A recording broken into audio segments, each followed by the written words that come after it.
Europe is in a recession and governments are cutting the defense budgets, but the arms manufacturers don't mind. They've found a growing market elsewhere. In just 1 year, exports of European arms to undemocratic regimes in the Middle East nearly doubled. Can that be right? Hello and welcome to A Simple Question with me, Phil Rees. The British government says it supports the spread of democracy, but British firms are selling arms to countries that then use those weapons against their own people. Before we find out what the public thinks here on the streets of London, here's a short video clip. In 2009, the United Nations voted in favour of an arms trade treaty, which is intended to regulate the international trade in conventional arms. Its goal is to prevent human rights abuses and reduce the potential of armed conflict between nations. While 153 member states voted in favour of the treaty, 24 abstained and the United States voted against the resolution. The US is the largest exporter of the world, selling $8.6 billion of arms in 2010. European Union nations sold about $7 billion, while Russian sales reached $6 billion. Britain supports the Arms Trade Treaty, which is still being negotiated at committees inside the United Nations. Officially, it's British policy to prevent weapons from reaching governments that abuse human rights and undermine stability and democracy. British manufacturers are not meant to sell arms to countries that are undemocratic or those in regions of conflict or tension. They are also not meant to sell to countries likely to use those weapons to suppress human rights at home. However, the UK government sold weapons to Gaddafi's regime in Libya shortly before hundreds of protesters were slaughtered. The UK is still selling weapons to Egypt's military rulers, which have turned their guns on pro-democracy movements. But the largest markets by far for UK weaponry is the monarchies of the Arabian Peninsula, which are certainly not democratic and are repeatedly accused of human rights abuses. Saudi Arabia buys more British arms than the rest of the region put together. The UK also provides training, including sniper skills and crowd control, to its security forces. It sells CS hand grenades, tear gas and riot control agents to both Saudi Arabia and Bahrain. These are not used against foreign invaders, but have been used in both countries to suppress pro-democracy demonstrators. On all of these grounds, it seems Britain shouldn't be exporting weapons to the Middle East. But while the UK issues around 10,000 licenses each year for military exports, only about 200 are refused. The reality is that Foreign Office guidelines can be flexible and overridden by other considerations such as commercial or strategic interests, which inevitably outweigh concerns about human rights. A Simple Question is a show that finds out what the public thinks here on the streets of London. I began today by asking people why the UK exports so much weaponry to the rest of the world. And also, do people know which Middle Eastern countries buy British arms? The purpose of the arms trade is primarily to underpin British businesses that are operating in that sector. I mean, like many other businesses, it's a sector where we need to take advantage of internationalising the business we do. What do you think the purpose is of the UK arms trade? And do you know which countries in the Middle East Britain sells arms to? Well, I'm sure they used to sell to Libya, and they will sell to Syria and to Egypt. I'm not sure actually. I think Israel. What's the purpose of the UK arms trade, and do you know which countries in the Middle East are the main buyers? No, I'm not too sure. Oman maybe? I think Oman's a big buyer of the arms trade from England. I would imagine we're exporting nearly all of them. I know a little bit about it. I mean, it's a major employer. Who do you think controls the arms sales in Britain? I mean, who do you think is in charge of that? The government, I'd have thought, or the defence cabinet and all that. Whoever's got the deepest pockets, the rich countries, who should control it is another matter. So who actually controls the British arms industry? Whoever controls the governments. not necessarily the politicians, those above the governments. We thought it was the Ministry of Defence would be involved a great deal with doing that, and they would control the arms manufacturers into what they can do and what they can't do. The UK government says that it is supporting democracy and the spread of democracy, yet it sells arms to undemocratic regimes, including those that use them against their own people, such as Bahrain. What do you think of that? I think it's a shame. We have the same problem. It's always a problem, the balance between one's aims to promote democracy abroad and at the same time ensuring employment at home. I think that's always been the problem with the defence industry and with government policies on the defence industry and foreign trade. So it's definitely an ethical issue. The UK government says that it supports the spread of democracy, yet it sells arms to undemocratic regimes, particularly in the Middle East, such as Saudi Arabia and Bahrain. Do you think that's right? I don't think any selling of arms is right. We need to learn to live in peace together. I think it's a stupid contradiction, to promote one thing here, which isn't working here even, and then to pretend to be doing good somewhere else when it's just creating grief and suffering for people is not right. Well, those are the views of people here on the streets of London. Let's now hear from our experts. The purpose of the arms trade was as part of government policy and part of private enterprise. It's government policy to sell arms to what it considers the UK's allies, however grubby the human rights record might be. And of course, you've got some very big and very powerful arms companies that benefit economically from that trade. So it's a bit of an unholy alliance between the government and the arms companies. Now, as to the Middle East, the UK sells to pretty well almost all pro-Western countries in the Middle East. On paper, it looks as though there's an extremely strong regime when it comes to arms licensing.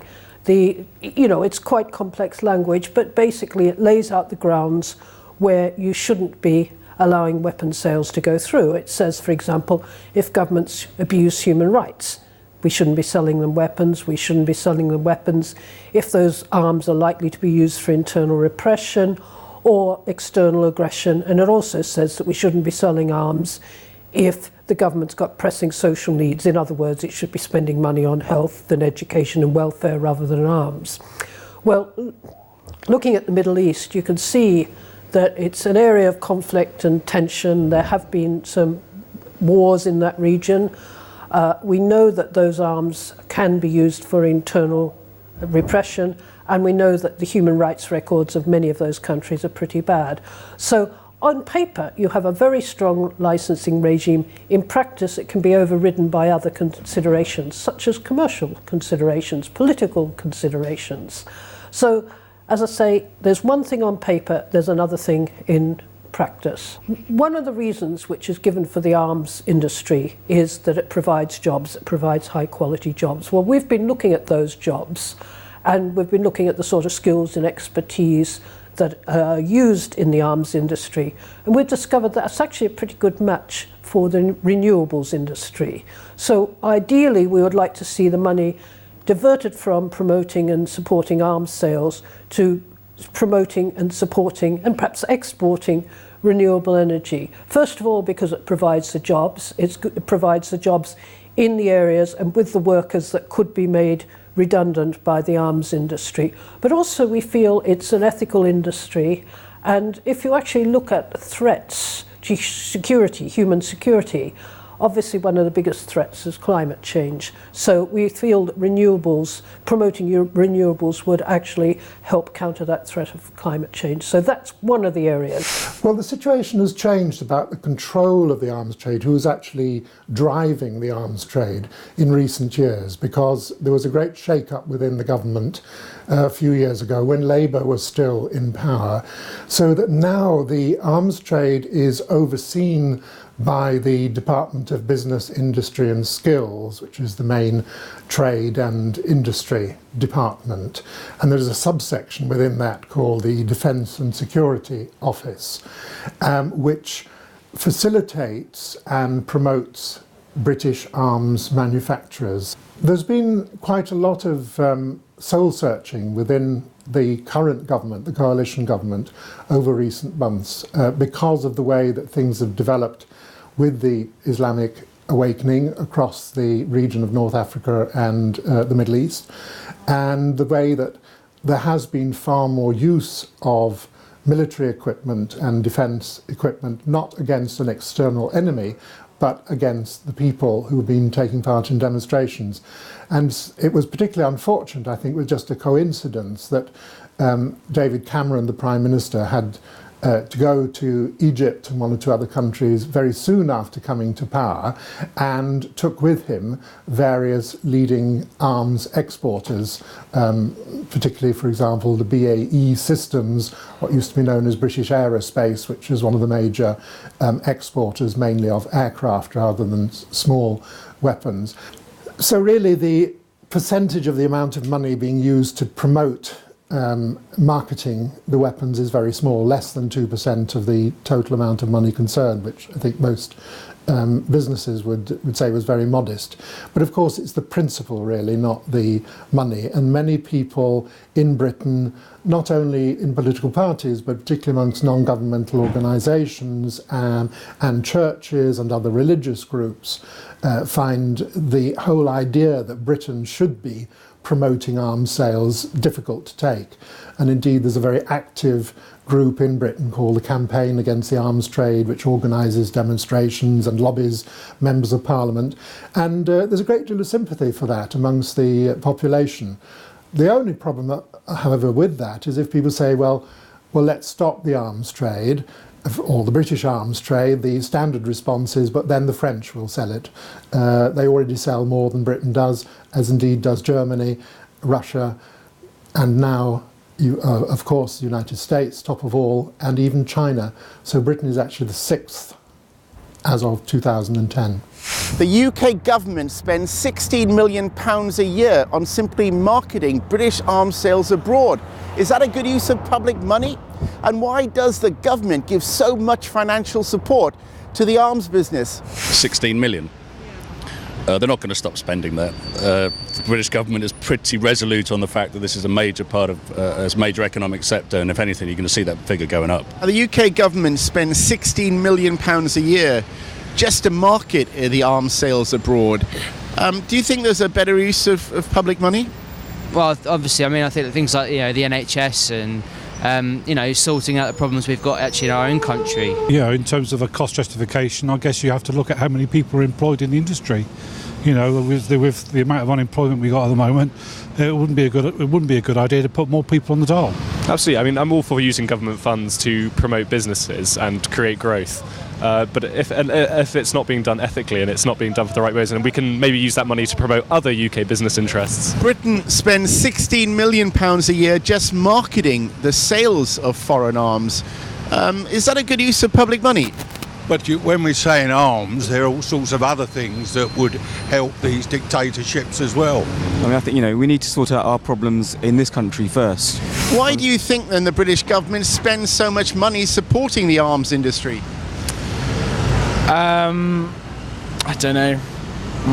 I mean, if I was being cynical, I would say they were lobbied fairly hard to do it, and perhaps some of their campaign money comes from it.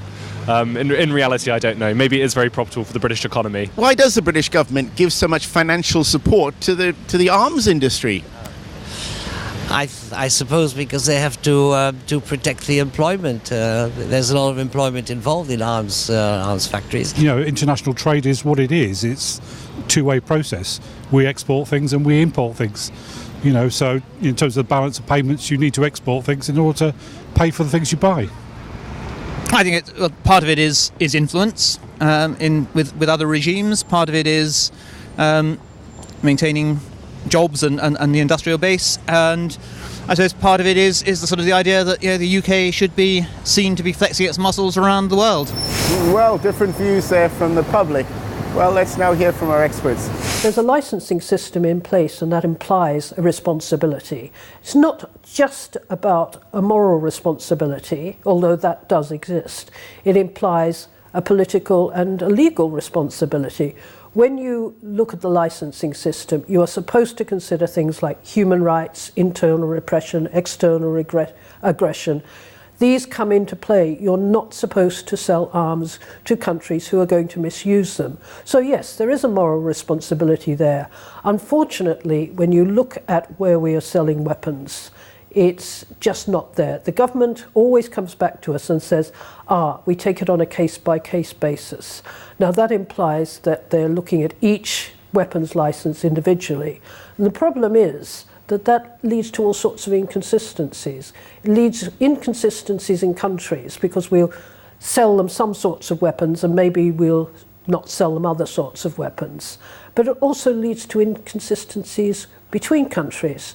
So we have this absurd situation where the government has revoked licenses to Bahrain, but it hasn't revoked a single license to Saudi Arabia, although Saudi Arabia has actually sent troops and armoured personnel vehicles to support the Bahrain government in oppressing its own people. So you can see some of the inconsistencies that come out and the immorality of that sort of system. The problem is you've got competing priorities.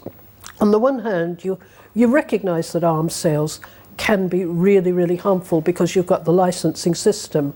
But on the other hand, you have a government that is promoting arms sales. That's what government policy is. It promotes arms sales, it gives subsidies to the arms industry, it fates arms industry leaders, it talks about British companies, it's proud of British arms companies. So you've got these two competing forces, human rights on one side and promoting arms on the other. And unfortunately, promoting arms is going to win out.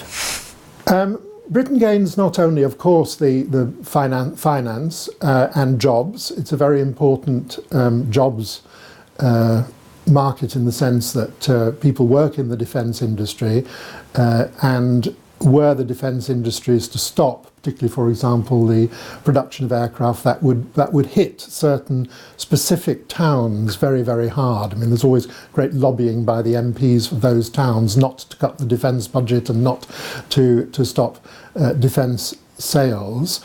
But also, it does mean that when there is a particularly close defence arrangement between Britain and certain countries, which would include some of the Emirates and other states on the Persian Gulf, that actually that seals that arrangement.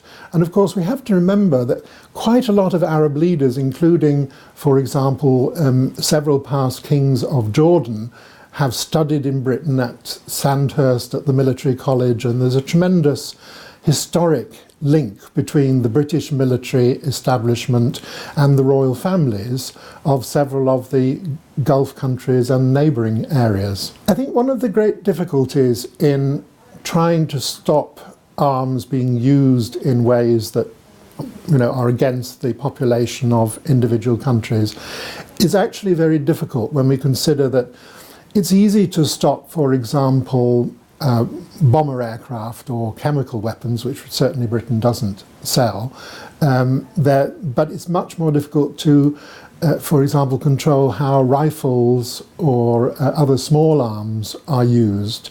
And it really, I think, would require the institution of a blacklist. In other words, that a country would be put on a blacklist and it would be said, because of the nature of that government and of that situation, we will refuse to sell arms. And that indeed has happened in some cases. For a long time, for example, Britain would not sell arms to Burma because Burma was on the blacklist because of the way that the uprising by the monks a few years ago was put down by the army. So it is possible to institute a blacklist, but I think any British government would be very keen to try and do that in concert with its partners in the European Union to make sure that it would be effective. So does the UK government have a moral responsibility to prevent British firms selling arms to undemocratic regimes? And should human rights play a part in the negotiating of arms deals? Well, let's find out what the public thinks. Yeah, they are providing weapons to create problems in these countries, then they're going into and interfering and actually messing it up even further. Should the UK have a moral responsibility to to deny and cancel arms sales to undemocratic countries? I think that the government really should think about, if they've got the power to do that, and the arms trade over here is selling arms to countries which are against any of our national interests, then yes, definitely you should definitely stop those sales going ahead. Absolutely, it should. They should look more at the end users and the uses to which these weapons and material are put, and at the moment they don't. It's hands off once they're sold. Do you think the UK government should have a moral responsibility not to sell arms to undemocratic regimes? Oh, I'd have thought so. I mean, like I said, I think we're wasting all our money on things like that when it could be spent, on things in our own country now. Yeah, well, if their weapons are killing people, then that's their moral responsibility. It's just as bad as them actually killing the people who've been killed, or whatever the situation is. If arms are being used as a deterrent, then that deterrent is almost supported by the UK because they provided the guns and the arms. Should human rights be part of the criteria of any negotiations of an arms deal? I think that we shouldn't really sell weapons to countries which are using them to commit violations of human rights. That's fundamentally wrong. It's kind of, just looking after the money and not after the people, if you like. Is to be clear about who it is that you're selling to, only sell to those states that you can trust, those that are democratic. Because I think once the arms are out of your control, it's very hard, even if you've negotiated conditions for their use, it's very hard to impose them and enforce them. It won't. There are plenty of parliamentary committees that deal with this issue, and none of them have exerted enough influence thus far, and I can't see that changing in the future, to be frank. Do you think human rights should play a part in the negotiation of arms deals? Absolutely, yes. But our politicians always claim that the issue of human rights is being brought up in these negotiations and so on, but I very much doubt that they are. I think the penalties for your weapons that you're exporting ending up in places they're not supposed to, either a dictatorship or juntas or whatever, should be very harsh, and that if your weapons end up in the wrong hands consistently, systematically over time, you should lose your license. I'm afraid that's all we've got time for this week. Thanks for joining us. If you've got something to say yourself, send an email to a simple question, presstv.com. That's a simple question at presstv.com. Meanwhile, I'll see you next week. Bye-bye.